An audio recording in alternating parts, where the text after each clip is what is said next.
16 male here. My dad married my stepmom just about a year ago. She didn't want me to live here and wants me gone. I've insisted that I should stay as I don't want to live with my mom. Her husband is a piece of work. So we're always clashing. She announced last month that she wouldn't allow me to eat anything she cooks, or cook anything that she buys, and I should arrange my own food completely separately, down to the ingredient level, including salt, because I'm not her problem to deal with. This is annoying, but anyway, I can handle it, and I didn't want to act entitled, so I started buying and cooking my own food. We've been going like this since then. Her sister had an accident a few days ago, and on the day of the accident, stepmother texted me in the afternoon saying she's bringing the sister's children over, and they'll arrive around midnight. Asked me to buy groceries and snacks and make a late dinner for them. I never replied to her and didn't do anything. I have to say that while for a few hours it didn't look good for her sister, and had to go into surgery, it ended up being successful, and she will thankfully make a full recovery. They came, she noticed there's no food, and they indeed were hungry, so she was angry at me, and I told her it's not my problem to deal with. And she said I'm being a jerk, and I said takes one to know one. She ended up ordering pizza. My dad told me I was out of line, and I should have just done what she wanted me to do, because it was an emergency, and it would have gone a long way to improve our relationship. I told him that our relationship has always been hopeless because she hated me for no reason, so there's nothing I can do that can make her hate me any less. And at this point, I've accepted it, and don't care anymore. He said it's not true, and I'm now grounded. Not the a-hole. Is your dad allowing this to happen? You are 16 and living at home. You shouldn't be paying for your own food. Make your dad fix this problem. My dad pays me for the food I buy, although stepmother believes I should pay for it myself because I have an income. Not the a-hole. She set a precedent in the home, and when it came back to bite her, she got angry. It's unfortunate your dad allows her to say you can't eat food she buys when you're still a minor in his home. It's even more of a shame that after allowing that behavior from her, he expected you to do for her sister's kids what she won't do for you. It's also not your responsibility as the minor in the household to improve your relationship with your stepmom, who clearly resents you. It's extremely unfortunate that you don't seem to get along with the spouse of either of your parents. I think you need to sit down and ask your dad why he has higher standards for you, a teenager, than he does his wife, a full-grown adult. I'm a stepmom, and I most certainly think it's my problem if my stepchild is hungry. I also don't understand why he'd marry someone who is combative and not loving towards you. You are part of him, and she supposedly loves him. So what gives? I'm not sure what I'd do in your shoes, since either parent's home sounds horrible to be in at the moment. Shame on your dad for failing to stand up for you, though, when you needed it. It was the perfect opportunity for him to tell her that she shouldn't expect you to do for other kids what she won't do for you. The kids got fed. She ordered them a pizza. There was no reason to punish you for not obeying someone who can't treat you properly. She's got some twisted priorities to think feeding her sister's kids is her problem, but feeding her stepson is not. I'm utterly appalled at your dad for allowing her to order you to buy your own food. That's reasonable if you were an adult living in their home, but not as a minor living in their home. I do think I might use her food anyways and ignore her insane position. Or sit her down and iron out expectations. I think you need to tell her point blank that she set the example for you to follow, so if she's angry with how you handled yourself, she has herself to thank for your point of view. Recently, I was helping my parents with doing a bit of late spring cleaning and throwing a lot of old rubbish out, when I came across what I assume is the most recent copy of their will. Date June 2012. I didn't mean to look at it, but as I moved it, I noticed in the beneficiary section on the front, only my sister was listed. Then, I know it was horrible of me to do. I decided to have a read through it. I'm not in it, at all. My sister is listed as the sole beneficiary. She will get their house, life insurance policies, savings, car, absolutely everything. They aren't rich people by any means, but due to the way property prices have risen since they bought their house in the 80s, this probably comes in total to about £500,000. They have always had a thing with favoring my sister a bit more than me, giving her extra attention and stuff. But I've never really minded. She is a bit of a screw-up, and if I'm honest, she has needed the extra attention. I'm not going to lie either. My financial situation is a lot better than my parents'. I'm engaged, and together me and my partner, no kids, make about £45,000 a year. She is a single parent of 2 children, deadbeat dad, no child support, earning about £16,000 a year. I know that is a lot of gap, and I would understand if they left her a greater share to help her out more, but leaving me with nothing just seems so harsh. Whilst me and my fiancé do earn more, we aren't exactly rolling in money, and even if they had left me 20%, it would still be more than enough to help me start to buy a house. Obviously, this is all hypothetical, as they are both perfectly healthy and have a long time in them yet. It just seems harsh that if they were to die tomorrow, my sister would be set, whilst I would be left with nothing. Am I right to be angry about this? Should I confront them about it or not? I know it's not my money at all, but she is a terrible daughter to them. Over the years she has lied to them, stole money from them, and me, had to be bailed out and fines paid for charges, etc. She barely even finished school as well, so whilst she is financially worse off, it's only because she has made herself so. On the other hand, I visit them all the time, helped them out whenever they asked, went to university which they had always wanted me to do. I paid for it 100% myself with no help. And it just seems like they are punishing me and rewarding her for being such a failure. Additional info. With me, they have always had a parenting style of letting me make my own way. If I wanted something, I was expected to do chores, get a job and pay for it. I don't mind at all, it's made me more responsible. My sister, on the other hand, they always bought what she wanted, and never really expected as much from her as me. That's ducked up, dude. You have every right to be angry. Parents should never play favorites with their children. It's their money, and they can do whatever they want with it. I can understand feeling left out, but it really depends on how you look at it. It seems for your entire life, your parents felt that you could handle whatever life threw at you, and they had faith that you would be okay. Your sister, on the other hand, seems to have made her life a mess, and your parents seem to realize that she can't survive on her own without some kind of assistance. Think about it like that, and you'll realize that it's pretty sad. Be happy that you have the means to always support yourself. Update.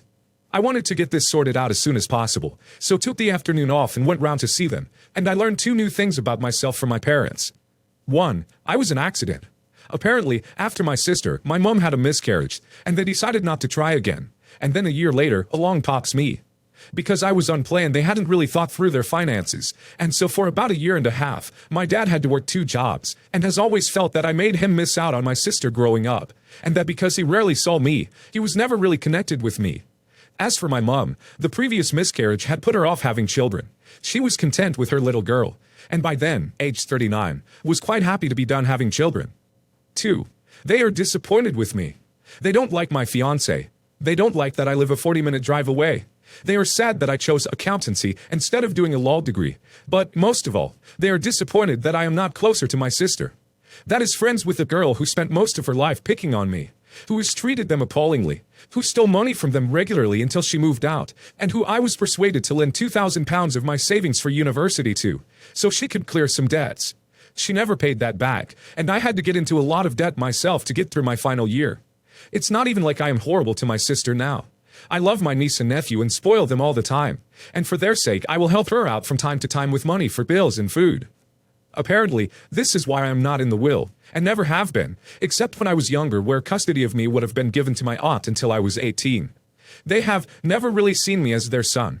I was always a bit too distant and self-reliant, and apparently made it easy for them to love your sister more. I'm not going to get anything, as they don't really view me as a part of the family. Me going away for 3 years to uni made it worse, but it's something that they have always felt.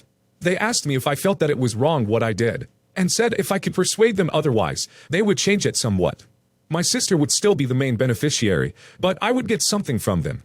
I know you guys will probably be disappointed with me for my response, but I just left. I told them I didn't care about the money at all, and if they could not see me as a son, then I no longer see them as parents. Me, 33 female, and my boyfriend, 42 male.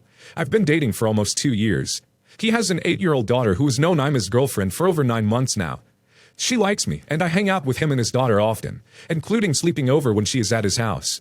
My boyfriend and his ex have been split up for 5 years now. He ended it, but they have a great parenting relationship to the point where they still go on family vacations together and spend holidays together for the sake of their daughter.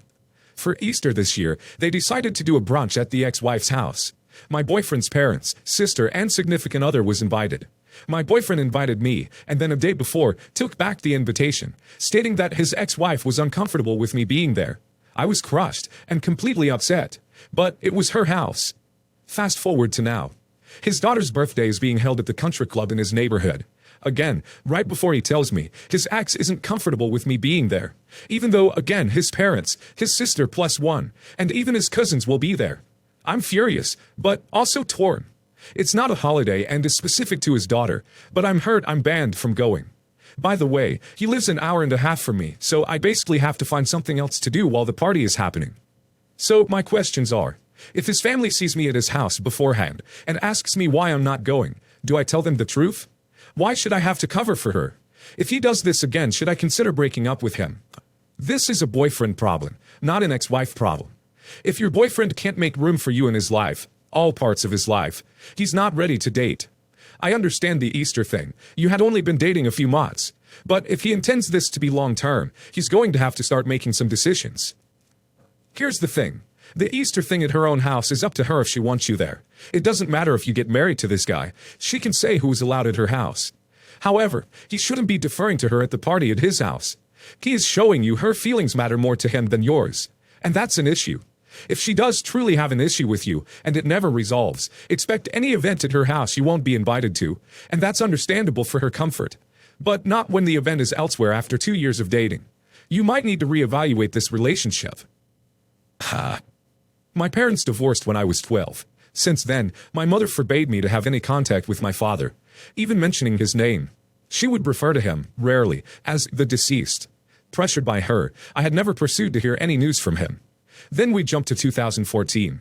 I was about to get married and move away from my mother's. I had a big job offer overseas, so it was a big move. The anticipation was huge. I had undergone therapy because of an unrelated issue.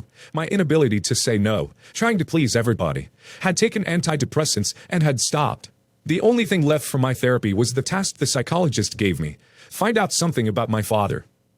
Even though I was afraid, we managed to get in touch with him before moving out of the country, and it was fantastic. That was a huge moment, when we saw each other for the first time in over 10 years.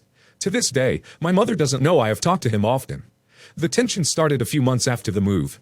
My mother found out my wife had added my father's name, my stepmother, on Facebook. We told her we didn't know who she was and deleted her. Wife got really upset for doing that. She has not talked to my mother since that, over 6 months ago. A couple months ago, my sister broke up with her boyfriend, of over 10 years. She found out he was cheating on her. She started referring to him as her deceased, as a reference to the way my mother refers to my father. But he was my friend even before dating her, and I chose him to be the best man in my wedding. I can't break up with him like she did. This week, my sister and my wife have been dropping hints on Facebook, connoting with mean language how they disagree with each other.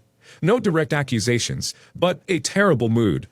I seem to be in good terms with my mother and sister, but they won't talk to my wife, and my wife doesn't want to talk to them. She tells me, go talk to them, go fix it. I tried telling her to stop the social media war. She says that I'm not on her side when I say so. She doesn't see she's feeding this fight. Both of us are 5,000 miles away from our families. I want to put an end to this, but I don't know how. I want to let my mother know I've been in touch with my father, but I don't know how, and right now, I'm afraid it'll make these fights even worse. I never had a great relationship with my sister. Being so far away makes it harder. So, beautiful people, what would you advise me to do? You're an adult. Your mommy and sister do not get to decide who you have relationships with. Stop engaging with ridiculous Facebook drama. You say, sister, I know you don't want to have anything to do with X. He is still an important part of my life. I'll do my best to not force you two to be in the same room, but realize I'm not cutting him out of my life. I don't get why this is any business of your mother's whether you are in contact with your father. And it's BS to make your wife delete someone as a friend on Facebook to avoid upsetting your mother. You don't seem to realize that it's okay for your mom to be upset. It's okay for your sister to be upset. Life will go on. If they want to make this the hill for your relationship to die on, it's on them. It isn't like you're insisting everyone sit around the fire and kumbaya every night, holding hands together and crap.